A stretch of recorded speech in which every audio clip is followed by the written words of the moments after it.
Colleges in the US are it's a very funky business. There are 4,000 colleges. Most most countries don't have more than a few decent universities. America has a lot of good colleges. So really finding a fit, you are at a luxury in the American system where you can actually say, is this my type of a school? Like when I grew up, that option was not there in India when I grew up. But knowing the personality of the school and knowing your own personality, both of those are super critical to know your fit. Are you more of a town guy or gal? Are you more like, do you like urban settings? Do you like classroom of like a large classroom is okay with you, or do you like to be in the face with the professor, or maybe having a cafeteria close by is very important to you, or a gym, or what's the weather like of the neighborhood. um, all those things come into play. So knowing your fit is super critical. We'll talk about the different types of colleges versus universities versus research versus honors colleges, which are schools which are very expensive. We'll talk about those too. We'll talk about the different costs of going to college, and then we'll talk about what can be done for financial aid. So, like I said, there are 4,000 schools. You probably don't know the names of more than these top left schools. Okay, most schools are in some ways either on the coasts, the good schools, or the more popular schools are in the coasts, which is where most students want to go, and that's why those are super expensive to go to and very competitive. But there are very good schools down south. There are very good schools, even up north. Okay, and we'll talk about some of those schools. But those are some of the hidden gems which are not as competitive, and they actually will give you some good merit scholarships as well. So we'll talk about that.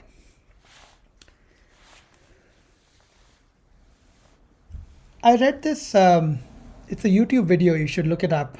It's a 9-minute video. If you do a search on Malcolm Gladwell and Harvard, he talks about the fact that literally a third of the class at Harvard every year in STEM, any branch of STEM, drops out.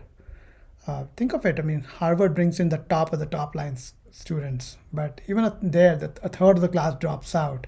Um, so what is it, right, that makes it a hard place? So the crux of it is you could do really well in a tier 2 school where you're like the number one in the class, or you might be okay with being a number two in a tier 1 school. And many students can't handle that tier 2 or being number 2 or number 10 in the class. They just need to be number 1. And if you are that kind of person, then think again if you want to go to like a tier 1 school. They're super expensive, full of arrogant snobs around. Um, and so you really want to go to a school which is more your style. Okay, so think about this and listen to this 9-minute video. Really, really important on YouTube. Okay,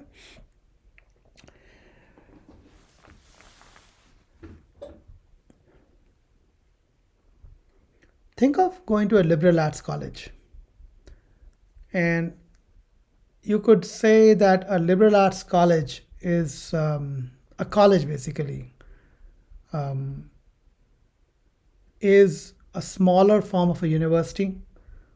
You have only undergraduate students over there, so you're not competing with postgraduates for the recruiter's attention or the professor's attention. The classrooms are much smaller. Think of schools like Pomona College or Claremont McKenna or Harvey Mudd or Pitzer or Scripps. These are schools in California. There are lots of good other schools. Like my own daughter went to Wellesley College in Boston. Um, there are like I've called out like 5 programs over here: Williams College, Amherst, Swarthmore. Top of the line colleges, which you might not have heard of because they're not universities. These are not large places. Like, for example, Pomona can only handle like 2,000 students total, okay, in a class. So that's all they'll hire.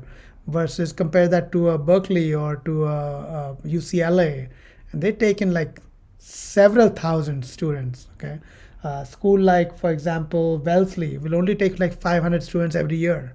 So they're small schools, more expensive sometimes, or most of the time they don't give scholarships, but you get a very well-rounded education. You could say that an Ivy League is like is a well-rounded liberal arts program where they have very good STEM programs too. Okay, that was the case till about 15, 20 years ago, where the liberal arts colleges outside of the Ivies were really known for very good liberal arts programs like humanities, political science, economics, sociology, and stuff like that, but not as good on STEM. But over the last 10 years, programs really caught up. So, like even Wellesley College, where my daughter went, she did computer science, okay, and she works at Microsoft now. So the point I'm trying to make is you don't have to go to a UC Berkeley or a UCLA to get a CS career. Rather, there are good amount of chances that you might not be able to handle the competition in these programs. So go to a less competitive school, you still come out, swinging really well. Okay. So these are the list of colleges that will give you nada, nothing. They won't give you a single dollar, okay, in scholarships unless you have stated need, like you can show that you have financial need, which means you're making less than $100,000 a year as a family. Then you have a chance of getting any scholarships here. Otherwise, like these schools will not offer anything to you, and many of these are names you've probably heard of a lot, but these colleges don't give you a single dollar in scholarships. So just remember that and just plan accordingly with your college plans according to that. Okay. Cost of going to college is, when I put this document together, the cost was more like $75,000 a year for each of these schools. Now it's more like $80,000, and so you're talking about $350,000 total, give or take, going to these colleges, and that's post-tax. You're paying that kind of money, so it's literally like a $500,000 investment you're making pre-tax, and that's huge amount of money. Sometimes, is it even worth it going to a school for $500,000? That's, the jury is out in my mind on that. These are some value schools that are really, really good, and which don't cost as much. Even the California State Universities provide really, really good education, so it's worth looking at. I mean, a community college is so much cheaper than a public university or a private university. So consider those things into your mind. When you look at a school, look at the value that you're going to provide to you, how sophisticated is the program that you're going into, not just the university, because at the end of the day, you don't make your money in bachelor's, undergrad. It's really all about the master's and PhD programs that you go into, which is where the premium salaries or start your own businesses comes into play. So consider that as you put together your list of schools that you're going to apply to.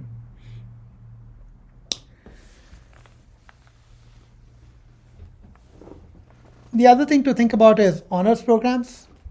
These are what you would, what we would call as, it's more like getting a liberal arts program or a college education within a university, which is cool in its own way because you get the best parts of a college, which is a small classroom size, very intense teachers, very, very well-rounded, interdisciplinary learning. But you're also doing it within a university, so you have access to a lot of research dollars and a very deep expertise, and large schools means a large pool of people around that you can work with. And of course, universities are just loaded in general with a lot of grants and stuff. So in some ways, honors programs tend to become the best of the two worlds. You typically have an extra application to make along with your application to the college to apply to the honors programs. These are some of the top of the line honors programs I've called out. And in terms of cost, an honors program could give you, it doesn't cost any more to go to an honors program than the university you apply to, but you could get like a liberal arts private college education at the cost of public dollars. So think about that when you apply to these schools. Okay. Now let's talk about the selection criteria for applying to some of these schools and what should be your submission strategy. So we've talked different type of colleges, what they cost. Now let's talk strategy. We talked about the fit early on, and fit could be in these 7 different dimensions we've called out here. Distance from home does matter a lot. Weather matters a lot. Cost plays a huge role. So if you're in California, the UCs make a lot of sense. It's like $150K versus a $300K investment. Admission criteria. In my mind, the geographical settings, the size matters a lot. Atmosphere, like the personality of the school, how competitive it is, demographics matter a lot. Distance from home, I think, is a kingmaker. At 18, you're not really in a position to go away too far from home. You're not really that self-reliant. Mostly, you've been helicopter parented by your by your family. So going far away, like I sent my daughter Shreya very far to Wellesley. I live in California, and in some ways, I think it was a mistake. Should have kept her a little closer to home, and but that's just my take on it. But yeah, think of it like in terms of this, that these are 4 precious years of your life where you will spend less than no more than 10 hours a week in the classroom. And so 168 hours every week you have available to yourself to just goof around and to do nothing with. So which is a lot of time to be to yourself with. Okay, so think of that and consider what you would do in your remaining 158 hours, um, and make your decision based on that. So like the dorm room style matters, where they are, how close they are to a metro, what kind of learning facilities do they have, what kind of recruitments and employers do they have around there, what the weather is like, what are the people like, everything comes into play. So you're going to build a home for 4 years. It's not just you're going to school. I mean, it's not that you're just going to be there and come back. You're living there. So think about those things.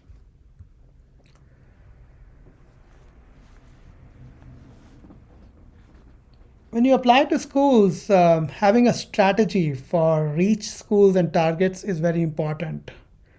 You don't want to apply to too many uh, safety schools, and you don't want to apply to too many dream schools. You typically want to have some of the reach, maybe one super reach, couple of reaches or 3 reaches, 7, 8 targets, and about like 5 or so of your safeties. I don't typically count UC in this discussion because UC is just one application and that takes care of 9 schools on its own. But think of it in those terms. But like have one super reach, and a super reach could be something which you early decision into. Reaches, so it could be something you early action into. Some of the targets also could be early actions, but everything else you could do in regular decision because you know you can get into those fairly quickly. Okay.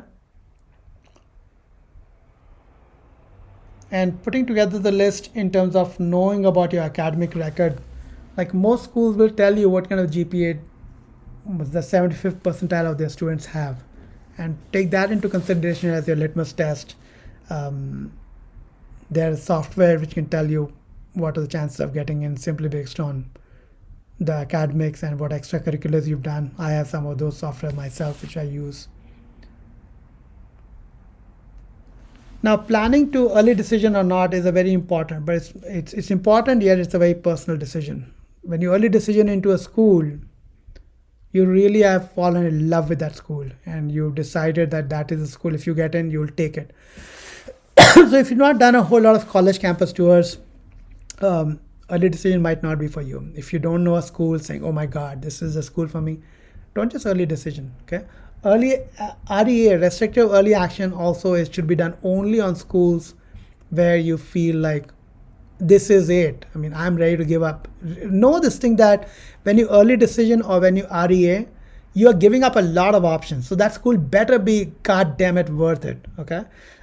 Think in those language, and you can see the contents over here pretty much tell you what is what.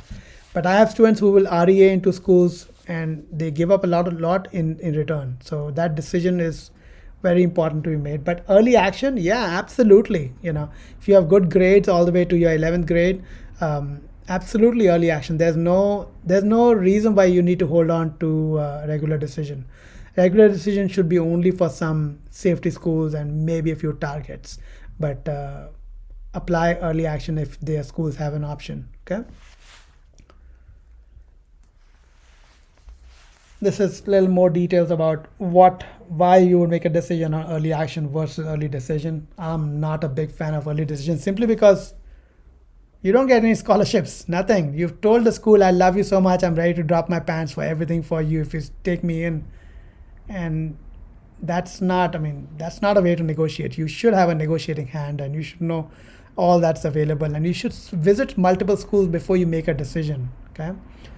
For us, for Shreya and me, that decision was easy because we had seen that school, Wellesley, and we had fallen in love with it. So we were like, the moment we got admission, I was disappointed I didn't get any scholarships, but then I learned later that if you ED into a school, one of those schools, you're not going to get it anyways. So that's all. But yeah, think about it in those lines.